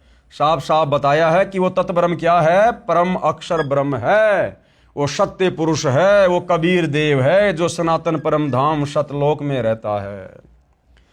फिर इसी प्रसंग को आगे बढ़ाते हुए गीता ज्ञान देने वाले ने गीता के इसी अध्याय 8 के श्लोक 5 और 7 तथा श्लोक 8, 9, 10 में स्पष्ट किया है कि श्लोक 5 से 7 जो पुरुष अंत काल में मुझको ही सुमरण करता हुआ शरीर को त्याग कर जाता है वह मेरे साक्षात रूप को प्राप्त होता है, यानी काल रूप को प्राप्त होता है, ब्रह्मलोक में जाता है। इसमें कुछ भी संशय नहीं है। गीता अध्याय 8 श्लोक 5। हे कुंती पुत्र अर्जुन, अंत काल में मनुष्य यानी साधक जिस जिस भी भाव को यानी इष्ट को सुमरण करता हुआ शरीर का त्याग करता है उस भाव को ही प्राप्त होता है, क्योंकि वह सदा उसी के भाव से भावित हो रहा है। गीता अध्याय 8 श्लोक 6। यानी अंतिम समय में मरते समय आप जिस भी इष्ट का सुमरण करते हो उसी के लोक में जाते हो। इसलिए हे अर्जुन, तू सब समय में निरंतर मेरा सुमरण कर और युद्ध भी कर यानी काम धंधा भी कर और मेरा सुमरण भी कर ओम नाम का। इस प्रकार मुझ में समर्पित भाव से युक्त होकर तू निसंदेह मुझको ही प्राप्त होगा, यानी मेरे ब्रह्मलोक में आएगा और ब्रह्मलोक में आने के बाद लंबे समय तक रहेगा। उसके बाद जब तेरी भक्ति कमाई खर्च होगी फिर तेरे को नीचे नरक में डाला जाएगा, 84 लाख योनियों में डाला जाएगा, क्योंकि खुद फिर ये गीता अध्याय 8 श्लोक नंबर 16 में कहता कि ब्रह्मलोक पर्यंत सर्वलोक पुनरावर्ती में अर्थात जन्म और मरण में है। हे भद्र पुरुष, इन उपरोक्त श्लोकों में तो गीता ज्ञान देने वाले ने अपनी भक्ति करने को कहा है जिससे उसी को प्राप्त होगा। फिर गीता अध्याय 8 के श्लोक 8, 9, 10 तथा 20 व 22 में उस परम अक्षर ब्रह्म की भक्ति करने को कहा है, जिसके विषय में ऊपर बताया है। यानी यहां पर गीता अध्याय 8 श्लोक 7 में तो ये काल ब्रह्म अर्जुन को अपनी भक्ति करने के लिए कह रहा है, और फिर गीता अध्याय 8 श्लोक नंबर 8, 9, 10, 20 व 22 में अपने से अन्य उस परम अक्षर ब्रह्म की भक्ति करने की सलाह दे रहा है, जिसकी भक्ति करने से तेरा स्थायी रूप से जन्म मरण समाप्त हो सकता है। गीता अध्याय 8 श्लोक 8, 9, 10। हे पार्थ, परमेश्वर के यानी परम अक्षर ब्रह्म के अभ्यास रूप योग से यानी उसकी भक्ति करने से युक्त दूसरी ओर न जाने वाले चित्त से निरंतर चिंतन करता हुआ मनुष्य परम दिव्य परमेश्वर यानी परम अक्षर ब्रह्म को ही प्राप्त होगा। यानी जो अंतिम श्वास तक तत्वदर्शी संत से उपदेश लेकर उस परम अक्षर ब्रह्म की साधना करेगा और मरते समय तक करता रहेगा, वो अंत में उसी के सनातन परम धाम में जाएगा। ये सारांश है गीता अध्याय 8 श्लोक 8 का। श्रीमान जी, अब सतगुरु रामपाल जी क्या कह रहे हैं हिंदू पक्ष से कि श्रीमान जी ध्यान देना, इस श्लोक 9 में गीता बोलने वाले प्रभु यानी आपके अनुसार श्री कृष्ण जी ने यह भी स्पष्ट कर दिया कि वही सर्वस्य धातारम यानी वो परम अक्षर ब्रह्म ही सबका धारण पोषण करने वाला है। यानी ये कह रहा है कि मैं भी भैया सबका पेट नहीं भर सकता, सबका पेट भरने वाला तीनों लोकों में प्रवेश करके वो परम अक्षर ब्रह्म ही है, मेरा भी पेट वही भर रहा है। जो अनादि सबके नियंता, सूक्ष्म से अति सूक्ष्म सबके धारण पोषण करने वाले, अचिंत्य स्वरूप सूर्य के सदृश प्रकाशमान, अज्ञान से अति परे शुद्ध सच्चिदानंद घन परमेश्वर का सुमरण करता है। गीता अध्याय 8 श्लोक 9। वह भक्ति युक्त पुरुष यानी ऐसी भक्ति करने वाला उस परम अक्षर ब्रह्म की तत्वदर्शी संत से लेकर वह भक्ति युक्त पुरुष यानी भगत अंत काल में योग बल से यानी भक्ति की शक्ति से प्राणों यानी श्वासों को भ्रकुटी के मध्य में अच्छी तरह स्थापित करके यानी अपनी सुरती नृत्य उस परमात्मा के चरणों में लगा के फिर निश्चल मन से यानी निश्चल मन यानी किसी भी प्रकार से डगमग ना होने वाले मन से सुमरण करता हुआ उस मेरे से दूसरे, गीता ज्ञानदाता कह रहा कि मेरे से दूसरे दिव्य पुरुष यानी परम अक्षर ब्रह्म परमेश्वर को ही प्राप्त होता है। क्लियर कर दिया गीता ज्ञानदाता ने। हे जेंटलमैन यानी सतगुरु रामपाल जी कह रहे हैं उन नादान हिंदू भाई बहनों से जो इस प्रकार के सवाल कर रहे हैं अज्ञानता में। हे जेंटलमैन, क्या आपको व आपके धर्म गुरुओं को उस परमेश्वर परम अक्षर ब्रह्म का पता है? वह कौन है जिसकी शरण में जाने से परम शांति तथा सनातन परम धाम सतलोक प्राप्त होता है? तो जेंटलमैन ने क्या कहा, कभी सुना ही नहीं, गीता रोज पढ़ता हूं, आज आंखें खुली हैं। अब भाई ठंडा हो गया लास्ट में जाके इतने प्रमाण देखने के बाद कि भाई मैंने तो कभी सुना ही नहीं, ना कभी हमारे धर्म गुरुओं ने बताया, और मैं तो रोज गीता पढ़ता था, लेकिन मेरी तो आंखें आज खुली हैं ये प्रमाण देखकर। क्या कह रहा है? जेंटलमैन ने कहा कभी सुना ही नहीं, गीता नित्य पढ़ता हूं, आज आंखें खुली हैं। तो बाकी भाई बहनों की भी आंखें खुल जानी चाहिए, अन्यथा भाई और बहनों समय बहुत तेजी से गतिमान है। पढ़ें उपरोक्त गीता के सर्व श्लोकों की फोटोकॉपी, जिसके अनुवादक श्री जय दयाल गोविंदका जी हैं तथा प्रकाशक व मुद्रक गीता प्रेस गोरखपुर है। इसी पुस्तक के पेज 20 व 23 पर गीता बोलने वाला नाशवान है, गीता का ज्ञान देने वाला ये ब्रह्मा विष्णु महेश का पिता, दुर्गा का पति, ये काल ब्रह्म जिसको क्षर ब्रह्म भी कहते हैं, क्षर पुरुष भी कहते हैं, ज्योति निरंजन भी कहते हैं, ये किस ब्रह्मांड का स्वामी है, ये भी नाशवान है, जन्म और मृत्यु होती है इसकी, सब कुछ गीता जी में लिखा हुआ है कंप्लीट। आप जी देखते जाइए। गीता बोलने वाला नाशवान है और परम अक्षर ब्रह्म यानी जिसके विषय में गीता ज्ञानदाता बार बार कहता कि उसकी शरण में जा, उसकी शरण में जा, वह परम अक्षर ब्रह्म अविनाशी है जिसका नाम कबीर है। प्रमाण के लिए गीता अध्याय 4 श्लोक 5, अध्याय 2 श्लोक 12, अध्याय 10 श्लोक 2 में पढ़ें। यानी गीता जी के इन श्लोकों में ये गीता का ज्ञान देने वाला भगवान, ये काल ब्रह्म अपनी जन्म और मृत्यु के विषय में बातें कर रहा है कि भाई मेरी तो जन्म और मृत्यु होती है। कौन कौन से श्लोकों में? अध्याय 4 श्लोक 5, अध्याय 2 श्लोक 12 और अध्याय 10 श्लोक 2 में, जिनमें गीता ज्ञानदाता ने अपना जन्म मृत्यु होना स्वीकारा है, तथा गीता अध्याय 2 श्लोक 17 में तथा अध्याय 15 के श्लोक 17 में अपने से अन्य यानी परम अक्षर ब्रह्म यानी सर्वश्रेष्ठ परमात्मा यानी परमेश्वर को अविनाशी बताया है। गीता अध्याय 18 श्लोक 62 में उसी की शरण में जाने को गीता बोलने वाले आपके अनुसार श्री विष्णु जी ने कहा है। कृपया पढ़ें फोटोकॉपी उपरोक्त श्लोकों की इसी पुस्तक के पेज नंबर 24 और 25 पर, यानी पहले आप जी देख चुके हैं, पढ़ चुके हैं, वीडियो दोबारा से देख सकते हैं।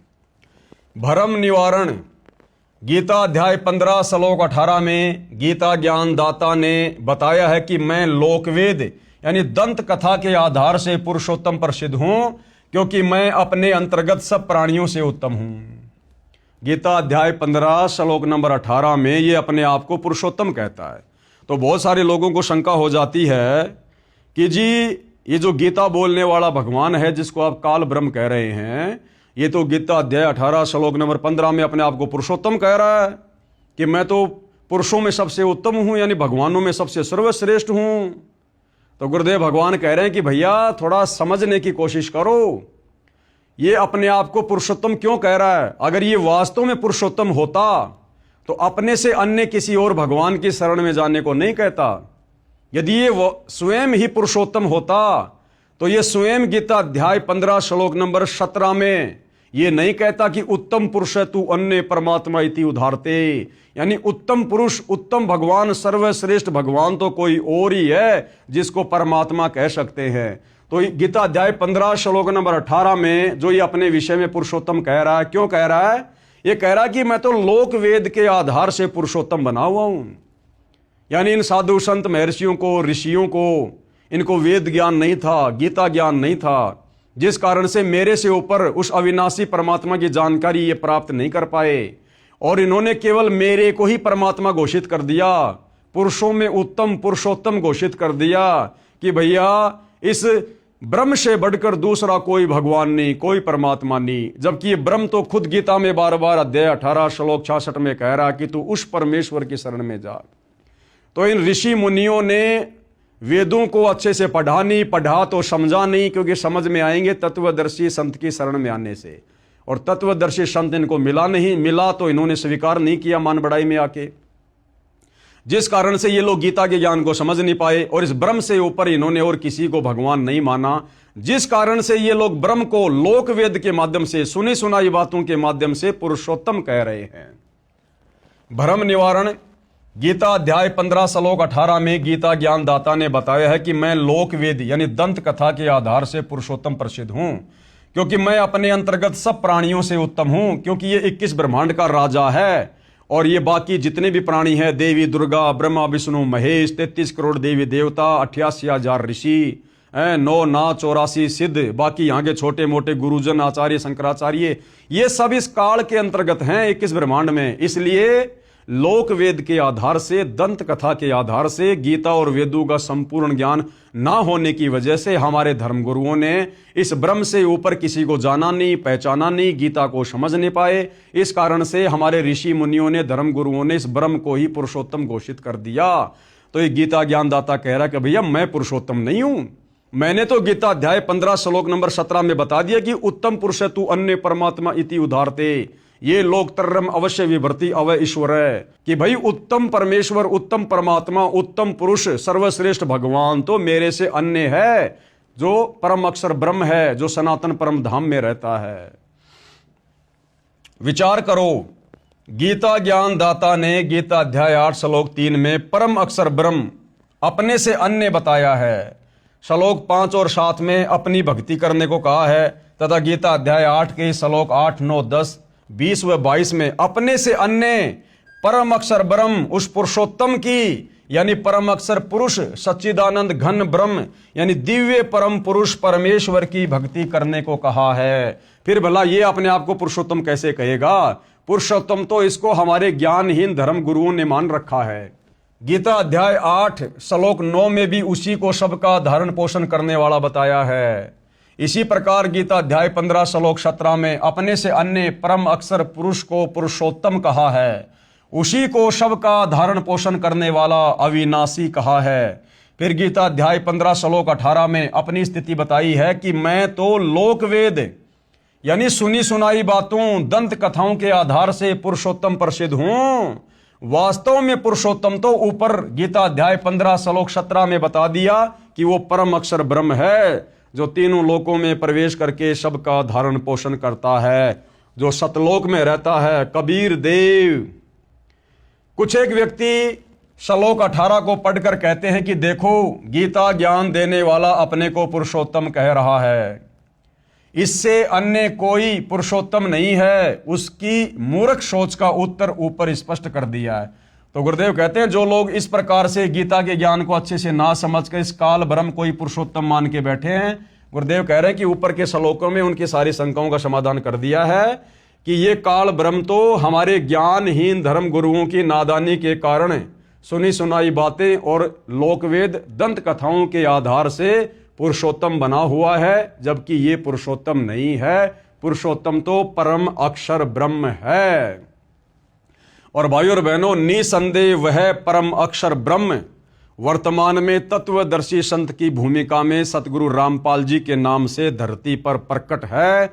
अन्यथा भाइयों और बहनों, इतना क्लियर इन धर्मशास्त्रों को सतयुग से लेकर आज तक किसी ने नहीं किया।